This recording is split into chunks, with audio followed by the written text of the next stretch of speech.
Em, Hoy en este webinar ya es nuestro octavo webinar, 10 mitos sobre el desarrollo infantil. Muchísimas gracias por asistir.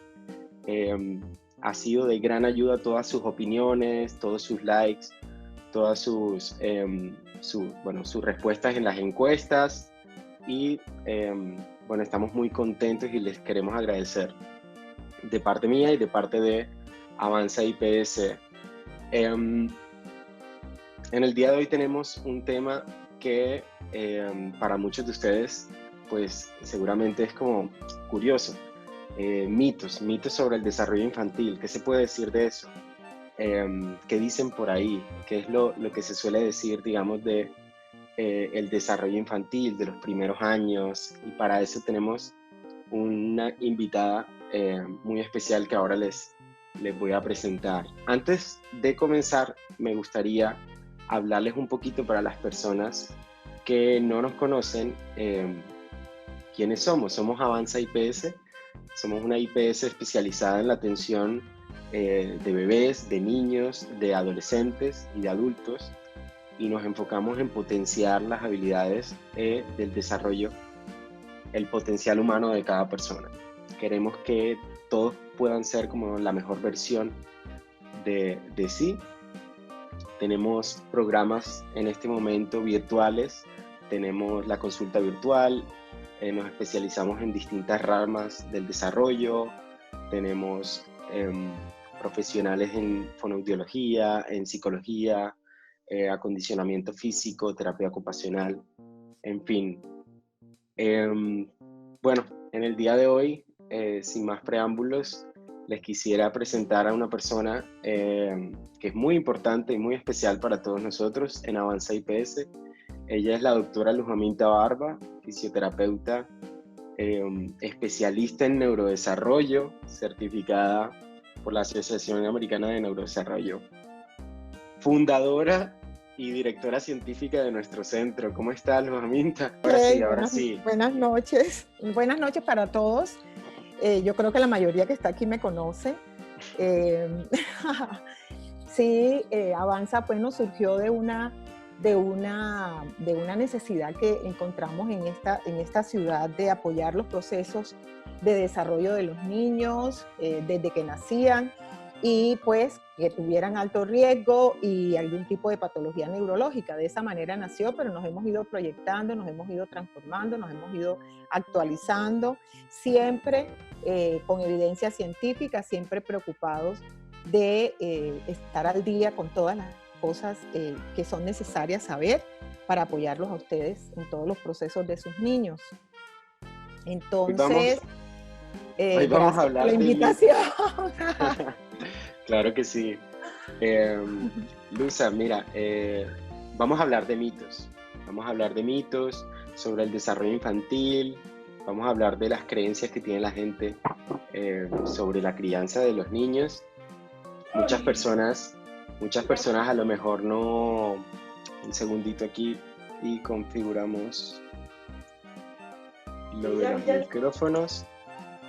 Quisiera pedirles a todos que, por favor, en la medida de lo posible, tuviéramos los micrófonos apagados y que si alguno, bueno, tiene algún comentario, alguna duda, recordarles que tenemos el chat aquí en la plataforma de Zoom, en donde ustedes van a poder participar y nos encantaría saber su opinión. Nos encantaría que dejaran todas las preguntas que vayan teniendo sobre el tema, sus comentarios, opiniones. Somos muy alegres de escucharlos y así es más fácil porque vamos a poder ir contestando pues todas las dudas que ustedes tengan. Para eso estamos aquí. Luza, ¿cómo estás? ¿Bien? Muy bien, antes que nada, cuéntanos, o sea, ¿qué es un mito? Vamos a comenzar por el comienzo. Sí, comencemos por ahí y no sin antes comentarles de que, bueno, esto es una charla informal, esto es una conversación, esto es una tertulia, es algo donde queremos comentarles o quiero comentarles algunas de las cosas que actualmente se han cambiado con respecto a muchas creencias Y por eso hablo de mito, porque mito es como una creencia, como algo que en algún momento tuvo alguna validez, algún peso científico y caló mucho en el imaginario de las personas, ya sea porque se asoció directamente con algo que le hubiera ocurrido en su vida, o simplemente porque en toda su experiencia ese tipo de creencia, digamos así, la consideraban demasiado cierta.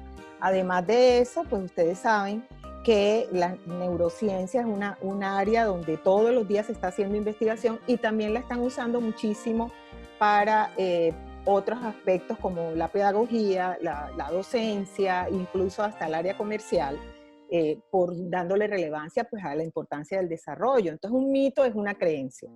O sea que podríamos decir que dentro de 50 años, a lo mejor lo que hoy tenemos como cierto, a lo mejor sea un mito y ya la realidad sea totalmente distinta. A lo mejor no, Sebastián, va a ser un mito, porque la investigación va a pasos agigantados y cada vez hay más tecnología que también apoya todos estos cambios de paradigmas. Entonces, seguramente, y por eso no me atrevo a afirmar, vuelvo y les digo, o sea, es una opinión pues muy respetuosa desde todo el estudio y la experiencia que se tiene pues en el tema. Se puede decir pues todas las cosas que les vamos a contar esta noche. Entonces sí va a ser definitivamente un mito, de pronto no 50, de pronto menos años. Bueno, yo quisiera comenzar con un mito que a mí, por ejemplo, yo tengo que confesar que, bueno, yo lo creía totalmente, lo he escuchado en películas, se lo he escuchado a la gente, y es el siguiente. Y dice, los seres humanos utilizan solo el 10% de su cerebro. Y antes de ver si esto es verdad o no, nos encantaría saber ustedes qué opinan. En la pantalla les debe salir en este momento una pregunta. ¿Ustedes qué porcentaje creen, qué porcentaje del cerebro creen que utilizan los seres humanos? A ver, me gustaría también aclarar que, bueno, se trata también, aquí estamos como, estamos entre personas que quieren aprender y no hay una respuesta, digamos, correcta o digamos que el objetivo no es que alguien acierte o no acierte. A ver, aquí dice, bueno, todavía hay gente votando, pero por ahora la cosa va así, dice, el 42% de las personas que están en este momento, que por cierto son 44 personas conectadas, dice el 50%. El 14% dice el 100, el 24% dice el 30%. Doctora. Yo les quiero hacer una pregunta.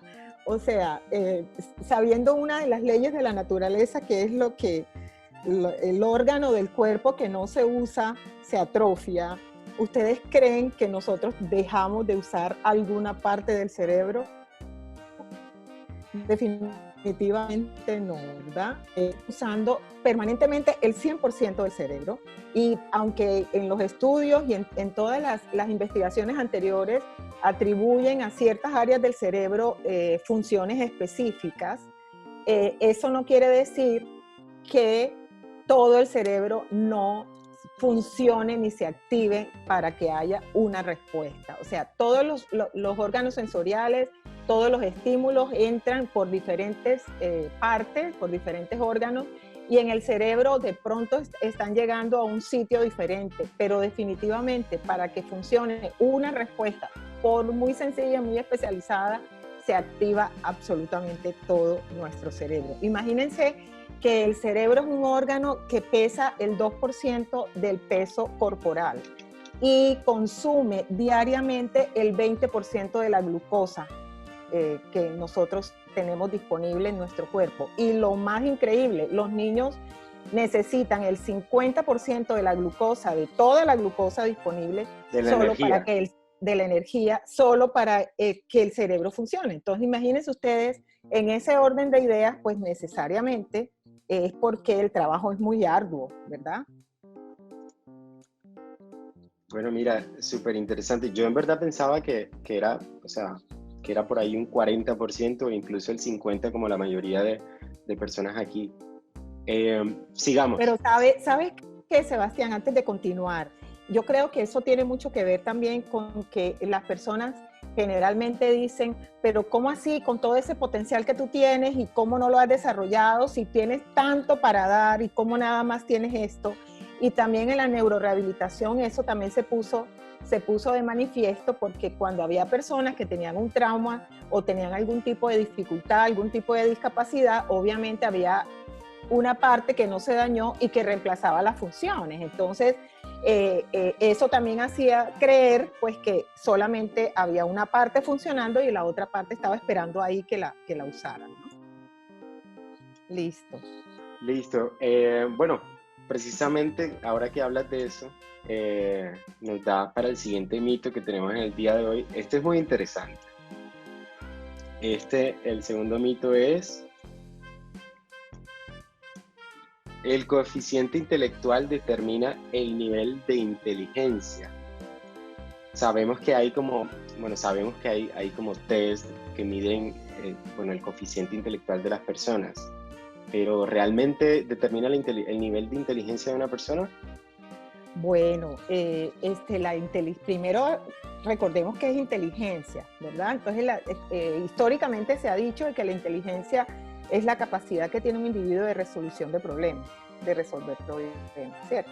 Pero además de eso, también desde la investigación de inteligencias múltiples de Gartner, también salió toda una información acerca de que la inteligencia no solamente era lógica, ni solamente era matemática, ni solamente era cognitiva, que también había otros tipos de inteligencia, como la musical, como la verbal, como la kinestésica, que tiene que ver con el cuerpo, ¿verdad? Y obviamente en la medida en que hay muchas expresiones de inteligencia, pues no podríamos decir que el coeficiente intelectual esté midiendo absolutamente toda la inteligencia de un individuo, ¿verdad? Entonces también ser creativo es ser inteligente, ser recursivo es ser inteligente, cuidar la naturaleza, tener esa capacidad de visualizar, de ubicarte en el espacio. Ustedes saben que hay gente que es muy fácil encontrar direcciones y ubicarse en sitios que no conocen.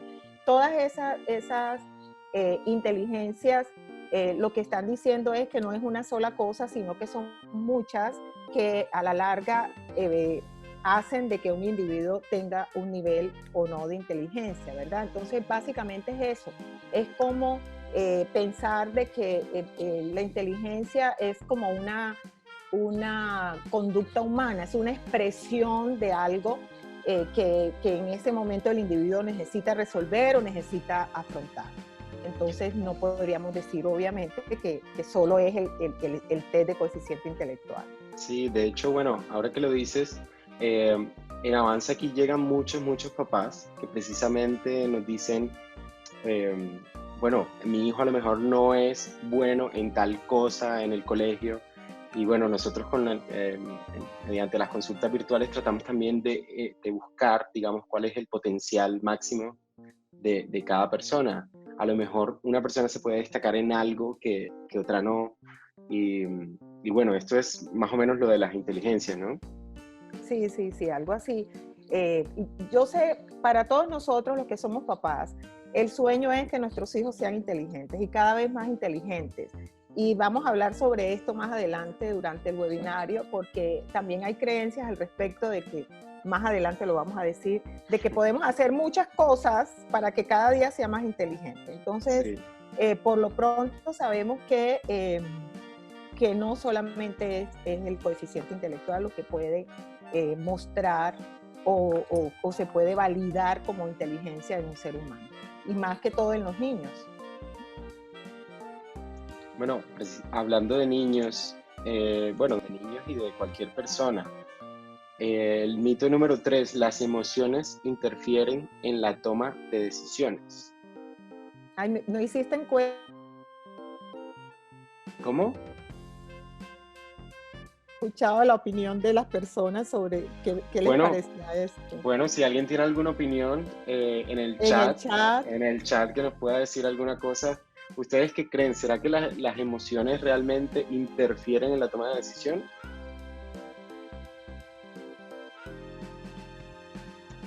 ¿Tú qué? Sí, aquí están diciendo, claro que sí, seguramente sí, sí, sí, sí, sí, sí, sí, todos. Bueno, yo también diría que sí, ¿no? ok. Que Bueno, por eh, supuesto, dice Jenny.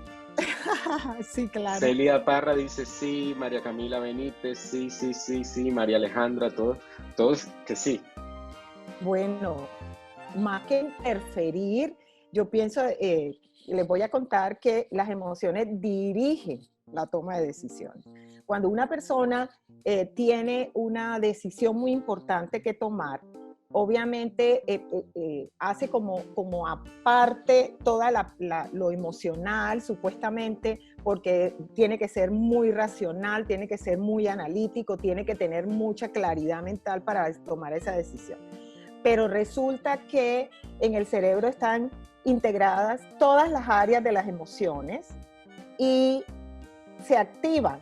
O sea, lo que yo les estoy diciendo es porque hay evidencia científica de que en el momento en que se produce una emoción, se prende todas las áreas cerebrales que implican la actividad que tiene el cerebro. Por mucho que tú quieras frenar la emoción, necesariamente va a haber una participación de la emoción. En el caso de los niños es maravilloso porque igual los niños están desarrollando la capacidad de poder gestionar sus emociones, de poder madurar, de poder tener la capacidad de parar y poder moverse de una manera menos automática, ¿cierto? Y cuando hablo de eso, también en la Escuela de Desarrollo de Harvard hablan mucho de piloto automático y comparan esas emociones primarias que tenemos todos los individuos como con un piloto automático. Ese piloto es el que te hace reaccionar frente a un estímulo, y si es un estímulo que te produce enojo o es un estímulo que te produce alegría o te produce tristeza, obviamente puedes tomar una decisión no tan adecuada si no controlas ese piloto automático. Precisamente eso es una de las cosas que nosotros, los que trabajamos en desarrollo, estamos muy conscientes que tenemos que trabajar en nuestros niños. Así estemos trabajando para que ellos sean más atentos o para que ellos tengan una más fuerza en su cuerpo.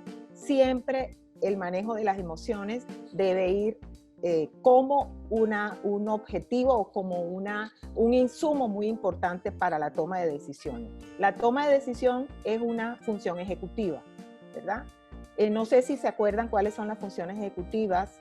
Tienen que ver con una actuación a un nivel más superior, ¿verdad? O sea, una atención sostenida, una memoria de trabajo, una flexibilidad mental, y también el autocontrol está como una función ejecutiva. Entonces, en esa medida, las emociones están constantemente participando de todas las decisiones que nosotros tomemos. Porque si no, como hablaba con otras personas,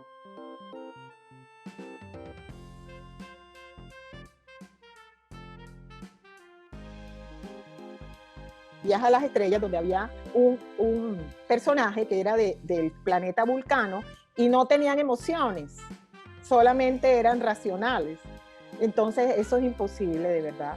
En el desarrollo estamos viendo cómo las emociones son como la sala de espera o la antesala para poder llegar. Ahora, si tú tienes que tomar una decisión como que te vas a casar, tú no la puedes tomar si antes no has apagado el piloto automático.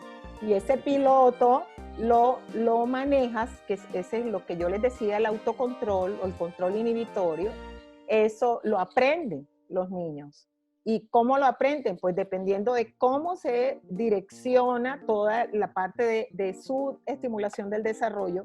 Y eso mucha gente no lo sabe, ¿verdad? Entonces después tenemos todos los problemas de chicos que Y además, eso se termina de madurar en la adolescencia, no necesariamente solo en los primeros años de vida. Entonces, en la adolescencia también se termina de madurar toda esa área, toda esa parte de funciones ejecutivas, que son las que te van a dar a ti la posibilidad de que tú puedas tomar una decisión, que puedas direccionarte, fijarte una meta, saber qué hacer, cuáles son los pasos para llegar a ella, cómo, si se te presenta un problema, cómo redireccionarte. Por eso hablamos de flexibilidad cognitiva. Y definitivamente el autocontrol, el control inhibitorio, que es de las cosas a veces mucho más difíciles de madurar adecuadamente. Bueno, precisamente con los niños, bueno, se entiende, digamos que hay como una etapa de los niños o digamos un rango de edad que suele ser el más importante o el más influyente dentro del desarrollo, lo cual nos lleva a nuestro cuarto mito. A nuestro siguiente mito. Nos encantaría saber ustedes qué opinan. Este sería nuestro cuarto mito. Los 3 primeros años son los más importantes en el desarrollo. ¿Ustedes qué creen? Vamos a iniciar aquí una votación. ¿Qué años creen que son los más importantes en el desarrollo de un niño? ¿Será el primer año, los 3 primeros años, de los 2 a los 5 años? ¿Ustedes qué opinan? Bueno, aquí está bastante reñido. Está súper reñido. ¿En serio? Sí, está súper reñido. A ver, ¿qué hay por ahí en el chat? Bueno, dice bueno, es que cambia. El 57% dice que los 3 primeros años, en efecto, son los más importantes en el desarrollo infantil. Y el 52% dice de los 2 a los 5 años. Hay otro 10% que dice que el primer año. Ok.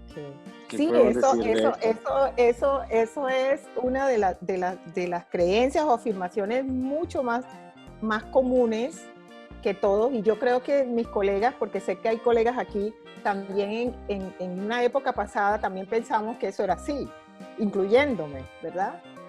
Porque, bueno, todo el cuento de la plasticidad cerebral y demás. Para los papás o mamás que de pronto esté hablando alguna palabra que no entiendan, por favor me dice, porque a veces digo cosas que de pronto no puedan entender. Entonces, el niño cuando nace, simplemente nace abierto a hacer una cantidad asombrosa de conexiones entre las células y células del cerebro, que son las neuronas. Y esas conexiones, pues, van a estar muy frondosas en los 3 primeros años. O sea, si hacemos un corte, o sea, si se hiciera un corte en el cerebrito de un niño al nacer y a los 3 años, sería como si fuera un jardín con algunas flores y la otra sería un matorral súper frondoso, ¿verdad? Entonces eso sí es verdad que en esos 3 primeros años hay una cantidad de interconexiones neuronales. ¿Qué quiere decir eso? Que todas las experiencias y todo lo que el niño está viviendo en esos 3 primeros años le están significando conexiones, ¿verdad? Pero eso no se queda ahí, porque para que sea eficiente ese aprendizaje, tiene que ocurrir algo que es bien importante, y es la poda neuronal. Poda quiere decir que el cerebro coge lo que funciona y lo demás lo desecha. Y es absolutamente necesario que esa poda ocurra para que pueda haber una eficiencia en la función. O sea que en los 3 primeros años sí hay mucha digamos, interconexiones y mucho crecimiento de redes neuronales. Pero no quiere decir que sea lo más importante, porque de ahí en adelante se vienen a especializar todas las vías y todas las áreas que en realidad van a significar después los aprendizajes en el niño. Como les decía ahorita, incluso en la adolescencia vuelve a haber un periodo que es bastante rico de interconexiones, porque en ese momento se está trabajando o se está desarrollando todo lo que tiene que ver con toda la emoción, con la parte emocional. Por eso los adolescentes tienen sus comportamientos diferentes y son rebeldes y tienen todos esos problemas y todos esos comportamientos, y es precisamente porque es una época en la que otra vez el cerebro se está reactivando para producir más conexiones. Pero siempre tiene que haber ese proceso de poda para que el desarrollo se vuelva más especializado, más específico y pueda producir un desarrollo mejor. Entonces, aquí, ¿qué quiero decir con eso? Entre más estímulo hay en los primeros años, hay más cantidad de conexiones interneuronas, pero eso no quiere decir que eso significa un desarrollo óptimo ni un desarrollo eficiente. Entonces, el cerebro se desarrolla a lo largo de la vida y toda la vida es fundamental. Y en los niños, después de los 3 años en adelante, hasta los 13 más o menos, están especializando todas las rutas, digamos así, que son las que se activan y dependiendo de si son eficientes o no. ¿Okay? Aquí Luis Torres nos pregunta, entonces, ¿a qué edad se debería empezar un programa de estimulación temprana? Bueno, lo del programa de estimulación, Luis, te quiero decir de que el último mito tiene que ver con eso, entonces sí sería conveniente dejarlo para esa. Por ahora te digo que la estimulación no debería ser una sobreestimulación, ¿ya? Que hay muchas maneras de lograr que los hijos tengan resultados maravillosos en su desarrollo, pero eso no quiere decir cantidad de estimulación. Y me adelanto un poquito, porque igual ese programa de estimulación temprana de los años 80 y pico, 90, lo crearon precisamente para los niños que necesitaban algo en el desarrollo, y por eso fue que inventaron ese término de estimulación temprana. Más adelante ya empezaron a aplicarlo a todos los niños porque estaba la creencia de que entre más yo estimulo, mejor va a ser el desarrollo. Y oh sorpresa, y por lo menos en Avanza nos pasó muchísimas veces. Llegaban niños con problemas en el desarrollo por una sobreestimulación o una estimulación inadecuada. Entonces, ¿cómo se sabe si un niño está sobreestimulando? O sea, aquí nos preguntan, ¿cómo se sabe que se está sobreestimulando? ¿Cómo se sabe que se está sobreestimulando? O sea, los niños generalmente se vuelven inquietos, mucho más inquietos que lo que normalmente son. Algunos son irritables, algunos pasan de una cosa a la otra constantemente. Hay algunos, los más chiquitos, que empiezan a tener dificultad para conciliar el sueño, para relajarse, pueden tener incluso tensiones musculares en el cuerpecito, son menos... o sea, no tienen paciencia, se les dificulta de pronto esperar. Y lo peor aún, no sé si ustedes habrán escuchado, los niños ahora, si no están haciendo algo, se aburren. Y dice, estoy aburrido. Bueno, a mí me pasó desde que yo tenía los hijos míos. Y los papás corremos a ver qué cosa le ponemos al niño, porque para que no se aburra. Y resulta que, papás, déjenlos que se aburran, porque ellos en el aburrimiento van a aprender también cosas que le van a servir en su desarrollo. Y de ahí van a salir recursividad, o sea, van a aprender a ser recursivos, van a tener oportunidad de ser más creativos. Miren todo lo que nos ha pasado en esta cuarentena. Pongamos el ejemplo, que se puede hacer la analogía perfecto, ¿verdad? Entonces, al principio todo el mundo, ¿pero qué voy a hacer? Estoy aburrido. Y cuando ya la gente vio que esto era una realidad, empezaron a ver, bueno, yo tengo que hacer esto, yo tengo que hacer esto. Lo mismo son los niños, ¿ya? Entonces, ahí me adelanté un poquito, Luis. Espero que te haya quedado un poquito claro la respuesta. Bueno, de todas maneras, todos estos o sea, todos estos temas van muy de la mano. De hecho, tanto la edad de los niños como las características de los niños y los momentos en donde ellos aprenden también tienen que ver con el siguiente mito que tenemos a continuación. Y es, los niños pueden aprender mientras duermen. Los niños pueden aprender. ¿Qué dicen? A ver, por favor, en el chat, ¿qué piensan ustedes? ¿Que sí o que no?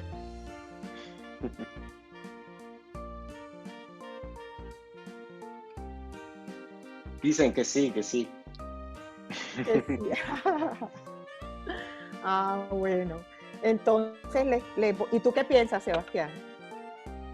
Bueno, la verdad, se venden, por ejemplo, o sea, yo he visto que venden incluso audios y CDs y cosas para poner mientras duermen. No sé si con los niños lo hacen, o si funciona, si no, la verdad, me llama mucho la atención. Luisa, ¿tú qué nos puedes decir al respecto? Bueno, yo les cuento que sí y no. Si es algo que ya hicieron la codificación durante el día, lo consolidan en el sueño. ¿Ok? O sea, si un niño tiene experiencias de aprendizaje durante el día y empieza a codificar esa información, durante el sueño va a estar en un proceso de consolidación de la información. Y luego eso se va a traducir, obviamente, en respuestas positivas de aprendizaje, ¿cierto? Pero si tú pretendes meterle una información nueva al niño mientras duerme, lo que haces es bloquear el proceso de consolidación de todo lo que el niño vivió cuando estaba despierto. Entonces, es importante tener claridad sobre esto porque, bueno, por muchas cosas. Ustedes saben que hasta en algún momento, no sé si todavía vendían programas con audífonos de idiomas o de cosas para que los niños aprendieran en el momento que estaban durmiendo. No sé si ustedes se acuerdan de eso. ¿Tú te acuerdas de eso? Y que aprende inglés y entonces con unos cassettes o unos CDs o unas cosas. Bueno, Entonces, en este momento ya no son CDs ni cassettes, pero sí. En la época que salió eso, me refiero. Sí, sí. Entonces, sí es importante. Los niños tienen, aquí alguien me está preguntando que entre más duerma, más consolida lo aprendido. El sueño es vital en el desarrollo de los niños. El sueño es de las funciones más importantes, vitales del niño. Que respire, que coma, que duerma. Esas son, digamos, las principales funciones desde que nace el niño que tenemos que estar pendientes de que lo hagan bien. Y durante el sueño pues ocurren muchas cosas, ¿verdad? Entre otras consolidación de todas las experiencias. Entonces no es que entre más duerma, tampoco es que ahora va a dormir toda la noche y todo el día, sino que en el tiempo de sueño el niño va a tener la oportunidad o su cerebrito va a tener la oportunidad de ir consolidando. Es como digamos, guardando eso para después ser evocado. Bueno, sigamos con el Aquí siguiente mito. las preguntas, no sé si las vamos a ir contestando o después. ¿Qué te parece si dejamos un espacio al final y respondemos todas las preguntas? Como para, bueno, ir agilizando un poquito. Bueno, dale. Por cierto, exactamente, vamos a abrir un espacio ahora, más tarde, un espacio muy cortico, para que vayan escribiendo las preguntas que tengan, todas las que se les vaya ocurriendo las van escribiendo ahí y nosotros en un momentico las vamos tocando. O si de pronto en el transcurso se van respondiendo algunas cosas, pues las podemos ir tocando, claro que sí. Vamos con el siguiente mito. Este dice, si no naces con buena memoria estás sentenciado, pero antes me gustaría a mí saber qué opinan ustedes. ¿La buena memoria es algo con lo que se nace o que se aprende? ¿Ustedes qué opinan? Que se aprende de entrada. casi que el 80% de las personas dice que se aprende. Ok, bueno, muy bien, sí, definitivamente sí, sí tiene que ver con eso, muy bien. La memoria es una función que se ejercita, ¿verdad? Son redes, se forman por medio de redes, ¿ya? Todas las cosas que van, los estímulos que van entrando al cerebro